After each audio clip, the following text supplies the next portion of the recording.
We have with us now. This is interesting because this is a very provocative title, in my opinion. We've got Mr. Doug Giles on the line. He's the founder of ClashDaily.com, but also the co-author of a book called "Would Jesus Vote for Trump?" Doug, welcome to the program this morning. Paul, how you doing, big dog? I'm doing good. I'm doing good. Now, talk to me a little bit about this book because. Would Jesus vote for Trump? I mean, Jesus is the King of Kings, so, he would just assume monarch authority and would abolish the election. So what are your thoughts on, or just talk to us a little bit about this? Yeah, so I agree with you, man. King of Kings and Lord of Lords, he's probably not going to vote for any human, however perfect their hair is, like Mitt Romney, because he knows that, we're all creepy people that are put together with spit and mud, and we're fascinated by pizza that has cheese inside the crust. That said, from a biblical standpoint, and our book is substantial. I mean, it's 400 plus pages. Not that makes it substantial. It's but what we did do is we took 25 salient issues that, according to the pollster wizards out there, are the chief concerns of the voter when they go to the voting booth to actually pull the lever and vote for whomever. We ran Trump's policies through the sieve of the Gospels, Matthew, Mark, Luke, and John, to see if they're Christian friendly. You know what, man?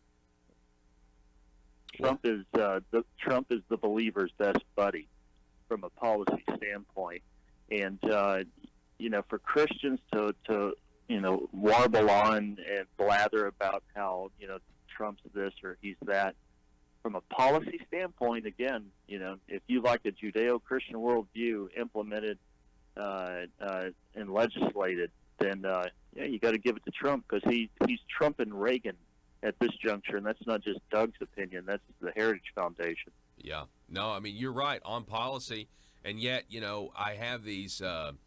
I have some friends that will say, I just don't like him. I don't like him. I had a guy tell me this weekend that Who cares? I hope he does get impeached. And I just think to myself, hang on, wait a second.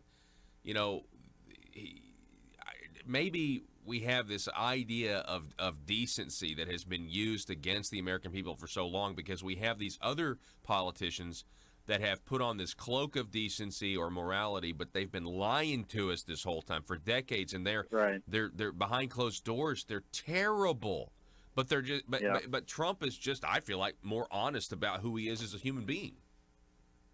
Yeah, for all those morons that say that kind of stuff, especially if they claim to be a Christian, Paul, I have to laugh, because first of all, great answer that you gave them. It's like, okay, so Trump commits adultery, but he tells the truth. These guys don't commit adultery because nobody wants to commit adultery with them, because they're broke and they're ugly and they drive a Toyota Prius, and but they lie and gossip and slander. Okay, whatever.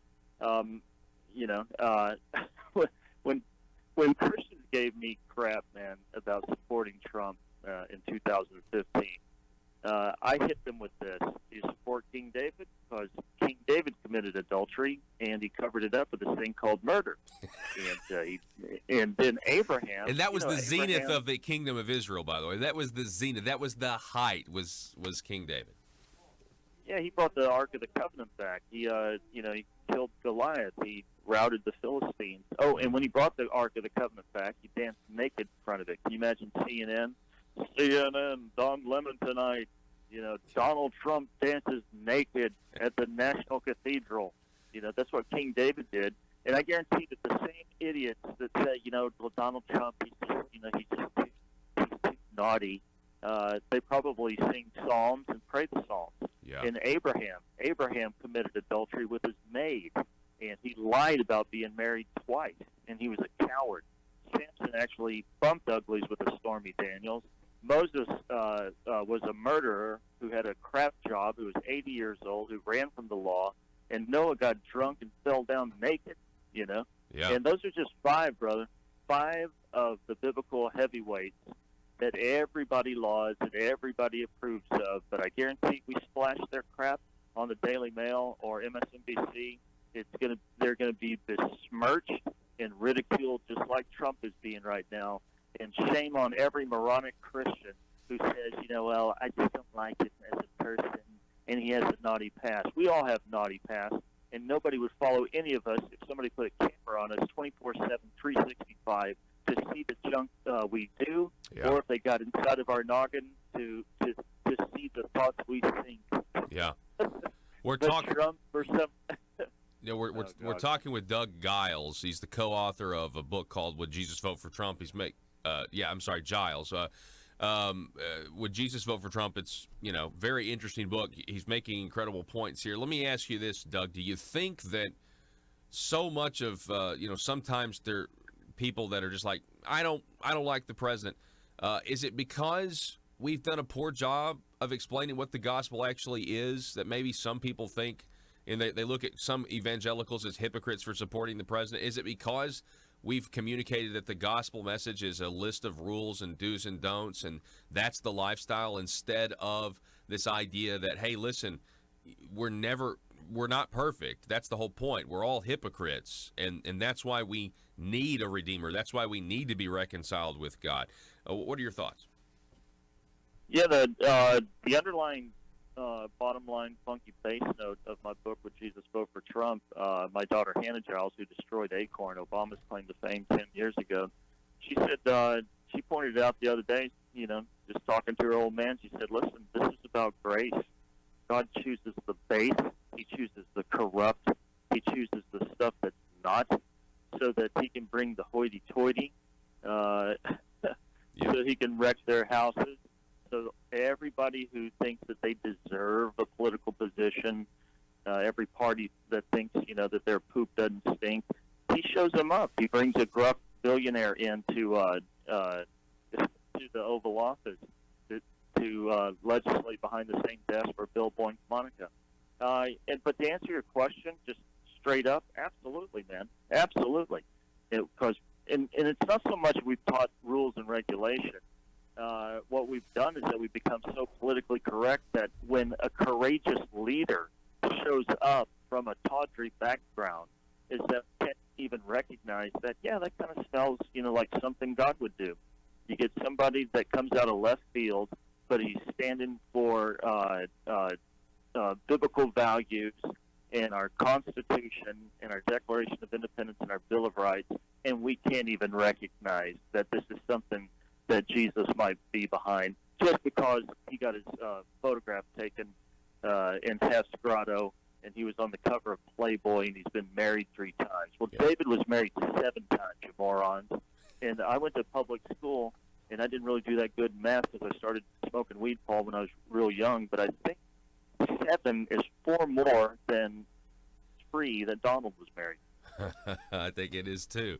But because you just admitted to smoking weed, everything you just said is not credible. Yeah, of course. Hey, for all the pearl clutching little never Trumpian evangelicals that are judging Trump, good luck when you die and go toe to toe with God with your baseless estimation and your bogus misinterpretation of the Scripture. Again, Paul, and you brought it out, man.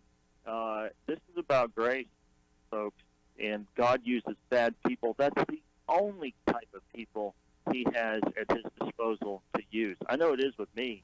Yeah. I'm a goofy moron that God knocked off his high horse on December 7th, 1983. And if anybody, that's why I don't run for office, because I, used to be a drug dealer, used to be a drunk. I don't want my past to come up, because the hypocritical left and the morons on the right think that your past determines your future. When God elects people and chooses people and calls people, he gives them this thing called a second chance and a fresh slate. But it's lost on CNN and the people like Mitt Romney and the Never Trumpkin. Yes, that is truth. You are speaking truth right now, Mr. Giles, again, co-author of this book, Would Jesus Vote for Trump? Okay, so let me also, let's kind of also try to quantify what's going on here. So I think there's a lot of people looking at the situation today, we know the media, they do control people in a way, like they're brainwashing them in a sense, and they didn't care at all about the corruption because they weren't told about the corruption in previous administrations. They were always told that their government is decent, that their government is good. And I think what we kind of have here is a little bit of possible idolatry being exposed here. That, look, I'm okay going about my business as long as these guys, these news priests, I've called them, basically they're our modern day clergy. They can absolve you or they can condemn you based on revolving, moral wheels or standards that can change from day to day. But now that these people are telling you day in and day out, there's something wrong now. Our government's never been this bad. It's all because of this one guy. And now we're no longer decent. We're no longer good. And this security, I don't think people realize that they took so much personal security in having this false idea of the government we had to begin with. And so, what do you think about that? Yeah, again, I tell people all the time, show me from a policy standpoint where the orange man is bad, and again, if people take notes while they watch Don Lemon or Anderson Cooper or Rachel Maddow, then they're nuttier than a squirrel turd. If they actually look at what he's implemented, from a biblical worldview standpoint, from a constitutional aspect, just look at his judge appointments, his Supreme Court appointments, his lower court appointments. Look what he's done in regards to being anti-abortion. This is the most pro-life president that we've ever seen on this planet. National security standpoint, do they want a weak America? Do they want America to be vulnerable around the planet? Trump's put us on steroids. I like it when they're like, we've got to pull out of the wars. We've got to get our boys back. All of a sudden he's like, okay, we're pulling them out of Syria. No, orange man bad. What's he doing? Listen, Trump could cure cancer, and they'd say he's putting doctors out of work. He could turn clay pigeons into mourning doves, and they would say he's putting skeet ranges out of business. He could cure blindness, and they would ridicule him for destroying Braille publishers. Next thing we know, Paul, is that he's going to be condemned for drinking red wine with fish and wearing white after Labor Day. They hate him with a perfect hatred, brother. And it's not. But what's weird again is that anytime somebody takes you to task, Paul, or your listeners to task, go straight back to his policy. What has he done? And the Heritage Foundation said that there's 334 points of interest for somebody who believes in this thing called liberty. And at this juncture, Reagan had fulfilled like 49 of them, 2.5+ years into his administration. Trump's at 64. Wow. And that's old data, from July. Yeah. There's no telling what he's at now. But again, orange man bad. Orange man bad. I know. Orange man bad. And I think some people are so far gone with that, they it doesn't matter what the facts are or what facts are revealed to them, they refuse to look into it. But I will say, on a logical standpoint, back to this adultery thing, that if it makes people uncomfortable, there's a huge difference in also the platform that the president runs on. He doesn't run on, yes, I have failed morally here and you should try it too, versus the Democrats, which are, have abortions. I had one. You should have one too. You should, murder your child. So that's also something that I think is just lost on people, and again, it goes back to this idea of people not understanding grace, people not understanding that nobody's perfect. Now, we're talking with Doug Giles. He's the co-author of Doug Giles. I'm sorry, I messed it up again. Co-author of Would Jesus Vote for Trump? Now, you mentioned your daughter, Hannah, and I remember those videos. I remember those James O'Keefe videos, and I remember them being, with the late Andrew Breitbart and seeing all that. That must have been incredible for you to watch. Yeah, so Hannah came up with the scheme to play the prostitute, and she tagged James to be the cameraman. And for those who have short-term memory problems, they destroyed Obama's claim to fame, which was on his short resume, Acorn, showing them giving home loans for whorehouses for underage sex slaves from El Salvador. It's the only time in Obama's two tawdry terms that there was bipartisan, unanimous voting and decision to do anything, and it was to defund Acorn. And they were in line, Paul, to get $8.5 billion, it's with a B, of stimulus money in two TARP packages, and they would also been given charge of the census, which would completely throw all of our elections left of center. And if it weren't for the fact that, my 19-year-old daughter and accompanied by O'Keefe had the cojones to go into Acorn and actually do investigation instead of just cry about something. And it was epic. But you're talking about going back to the whole Trump thing and how the media is out to kill him. Bro, they tried to slaughter our whole family. And here's the point, is that if you do anything that the left hates, or if you do anything that busts up the narrative from idiots like CNN and MSNBC, then you need to brace yourself, because they're going to come at you tooth, fang, and claw. And people are like, I want to change the world. I want to change America. Trump's like, I want to make America great again. And look what every demon, worshiping anti-American mook did to him, and is still doing to him. Mm-hmm. So buckle up, listeners. If you want to change the world, I hope you're put on a cup, because it's going to get rougher than grandmother's breath. Oh, man. Doug Giles, I'd love to have you on again sometime, co-author of this book, Would Jesus Vote for Trump? It's a provocative title, and I understand why you titled it that, sir. You make excellent points, and I really appreciate meeting you and having you on the show, sir. You bet. Stay ready, Paul. All righty.